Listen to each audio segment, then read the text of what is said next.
guys, it's Be coming back to you with another Minecraft video. Today we are going to be taking down the Ender Dragon with our fists. I'm just kidding, no, we have some really good enchanted armor in that chest right there. So it's going to be a little bit easier for us, but there's a ton of information I want to go over in this episode. How to get started, some of the things that I like to carry with me while I'm searching for the End Fortress, and so on. So enough of my ramblings. Let's get to it. Alright, so like I said, I have all the gear in this chest that I feel like we at least need for this trip. So the Ender Pearls and the Blaze Rods are to be able to get Eyes of Ender, which you'll need to be able to activate the End Portal, but we'll get more into that a little bit later. Preferably for this journey, you will have a full set of enchanted gear, whether that is diamond or netherite, a full set of enchanted weapons and tools, preferably diamond or netherite as well. I like to have at least 2 stacks of arrows with me. I've had to fight off a few mobs on my way over here, so a little bit less than 2 stacks, but that's alright. 2 stacks of torches and tons of food. Now the iron and buckets are optional. The buckets are really important because in the end you will probably get launched up into the air and need a good way to break your fall, which the water bucket is for. And then the iron is if you need to give yourself a quick new set of armor in case something really tragic happens. And then the bed and crafting table are pretty self-explanatory. So let's get all this gear on us and I'll start showing you how to get those Ender Pearls. Alright, well there are 2 methods that you can use to get those Ender Pearls. The method that I honestly prefer, simply because I really enjoy trading, is if you find a structure like this, or you manage to make yourself a brewing stand. I think it's called a brewing stand. You can make yourself a Cleric Villager. Now I did go and level this guy up all the way, but once you get him to an expert level, they will have the Ender Pearl trade, which is kind of grindy. They are a little expensive at 5 emeralds each, so for you to get a stack of 12, you would need 60 emeralds, which is kind of surprisingly tough to get. Also, tip, whenever you're wanting to trap villagers in a house, if you put a slab either on the outside or the inside of a door, they cannot get in or out, but you can walk up, hit the crouch button, and walk right in. So little tip there for free. But yeah, the second method, which is probably the more common method of getting Ender Pearls, is by killing Endermen, which they will spawn at night or in caves with other mobs. In the overworld, they are a bit tough to find, and for some reason, this might just be me, but they always seem to be a lot harder to find when you are actually looking for them. So we're going to go to the place that they guarantee to spawn, and that is the Warped Forest in the Nether. So I'm going to jump into that scary place and I'll be back. Alright, so as you guys can see, we are in the Nether, and more specifically we are in the Warped Forest. Oh my gosh, how did I miss that shot? Die, Ghast. Just die. There we go. Alright, so as you can see, there are some Endermen here. Now, Endermen are, as I've stated before in the series, they are not aggressive until you hit them, but once you hit them, they become aggressive and they are not friendly. But for the most part, they are easy to kill, especially when you have fully enchanted gear on. Speaking of fully enchanted gear, I forgot I actually don't have any gold. Whatever, we will be able to survive. We're not going to be here that long anyway, but I digress. As you can see, this guy has dropped an Ender Pearl, which puts our inventory up to 13. So really, we only need about 12 Eyes of Ender in worst case scenario, because that is how many it takes to fill a completely empty end portal, which usually they're not completely empty. But yeah, I'm gonna go ahead and while I am here, head on over to a Nether fortress, because the Nether fortress is where we are gonna need the second ingredient for our Eyes of Ender, which is the Blaze Rods. So I'll be back once I hopefully find it. I don't think I'm lost again this time, which is good. Alright, so we have found ourselves a end fortress, and also some ghasts have, or not ghasts, some blaze have found us. So let's try to safely get down there and, oh gosh, why is that guy floating so high in the air? And get ourselves some more blaze rods, because I think we need 2 more, I think it is. Oh gosh, this is just so annoying. I've gone through quite a bit of food already, and these blaze keep like being in spots. There we go. Okay, they're not cooperating. They keep getting in spots that I don't really need them to be.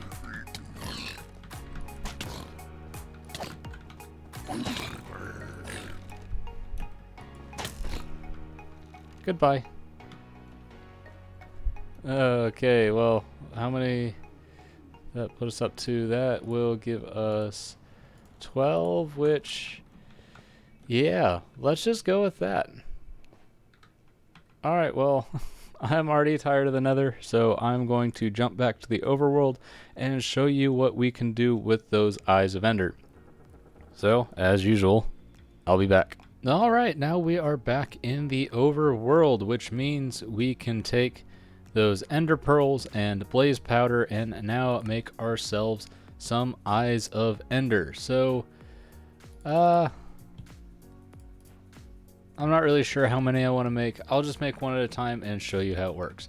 So, the way an Eye of Ender works is whenever you right click it, you throw it in the air, and the direction that it goes is to the nearest end portal. Now I can't remember how many spawn in the world. I believe it's 3 in every single world, but this one will take you to the nearest one. So let's go ahead and throw that. Okay, where'd it go?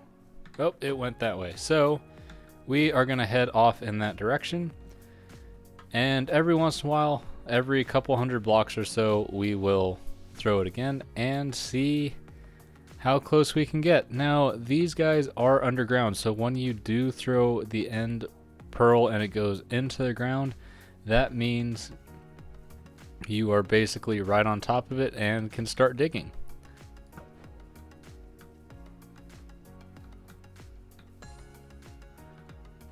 So one thing to note about the Eyes of Ender is they do occasionally break. I believe it's a 10% chance every time you throw them to break, so it's a good idea to bring a few extras, and I think having 12 will be enough. If not, we'll need to build another nether portal, find another end fortress, and yeah, get some more of those blaze rods.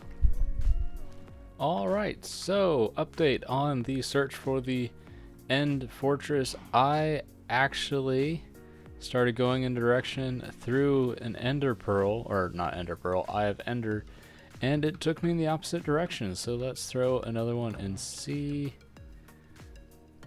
Alright, so it's going straight for that village. Aw, shoot, another one broke. Oh well. I think I'll have enough. I have a feeling this is gonna be... Is it gonna be in this town? Let's... Oh no, it's this way. Alright, so I'm just gonna dig straight down. I think that's the strategy to go with here. Okay, I'm hearing a skeleton, which means... Oh, yep, there's... Oh, geez. He can see me.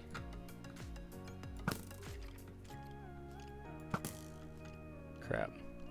Alright, I'm just gonna drop in there and see what goes on. Alright, so this is what an end fortress looks like. This is actually a little bit more ruined than I'm used to seeing, but this is also why we wanted to bring lots and lots of torches, because these places are dark and there's a lot of mobs that do like to spawn around here. So, is that a spawner right there? Maybe? I don't know.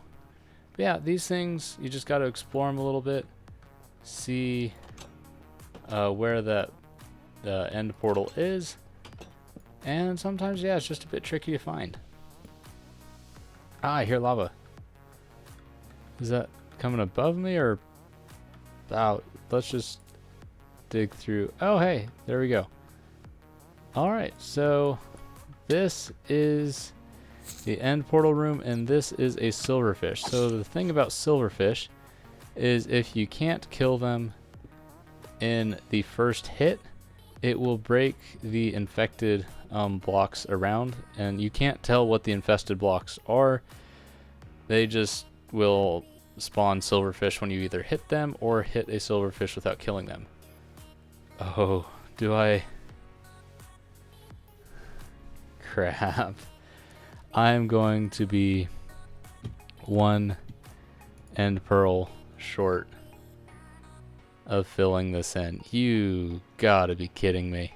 Okay, well, I think there is enough lava around here to make me an end portal, but I'm gonna go ahead and throw these guys in there just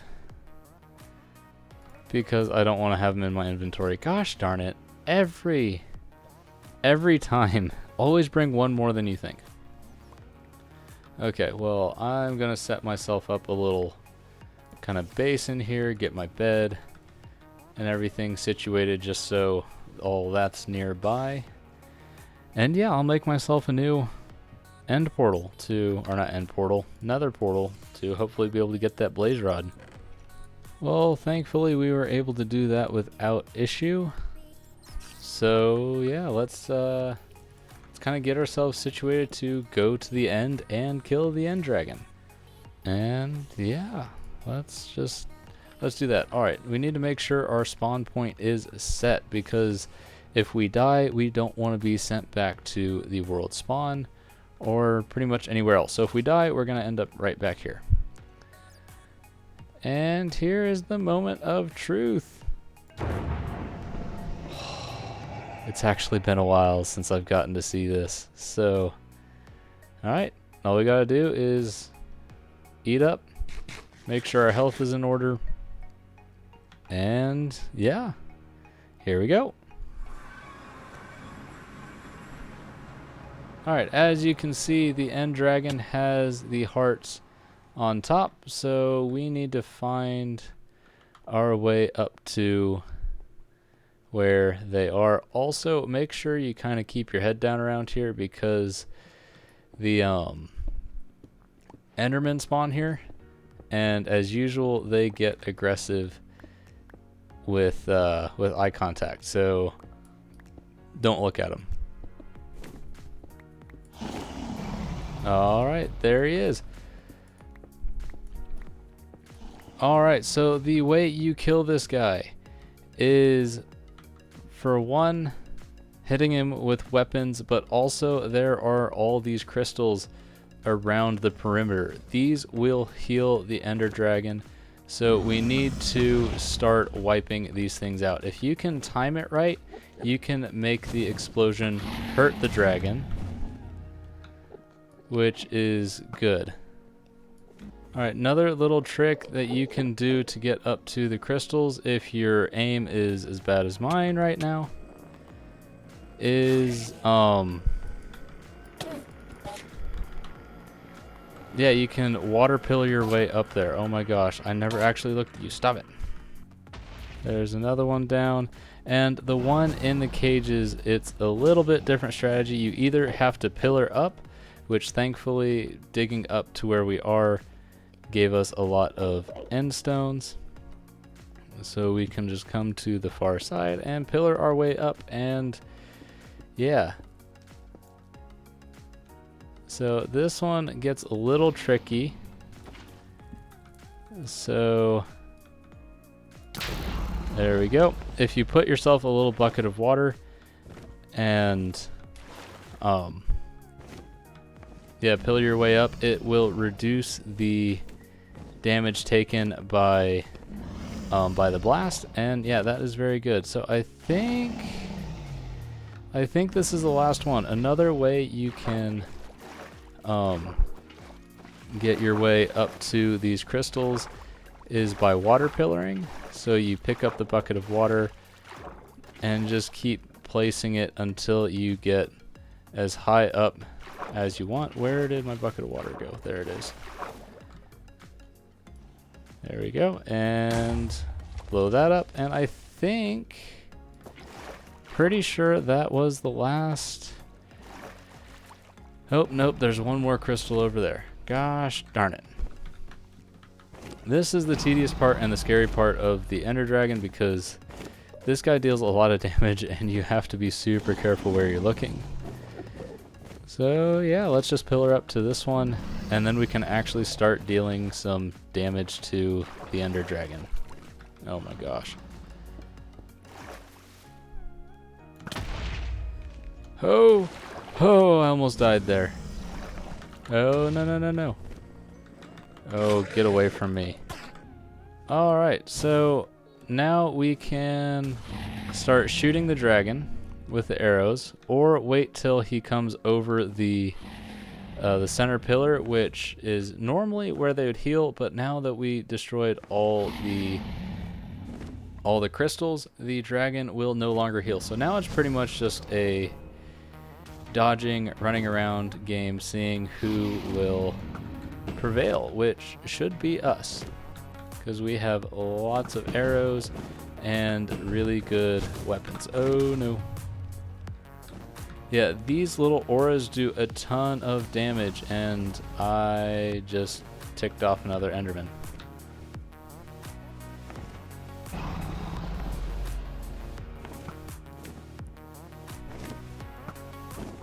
Oh my gosh. Alright, so when he's like this, just come up behind him.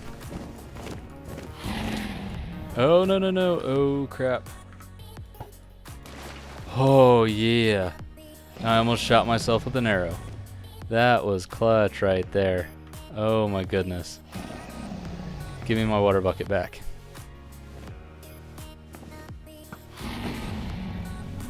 And 3, 2, and death of the Ender Dragon.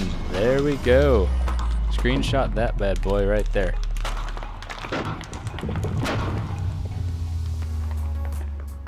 Alright, so with the death of the Ender Dragon, what happens is you get a portal right over there. What that allows you to do is go to other places in the end. I forget exactly how it works, but once you throw a end pearl in there, it will teleport you to pretty much just a random spot in the end where that other one was found. You can start finding end cities with boats that has really good loot in it, and also elytras, which I'm gonna make a whole another video on that.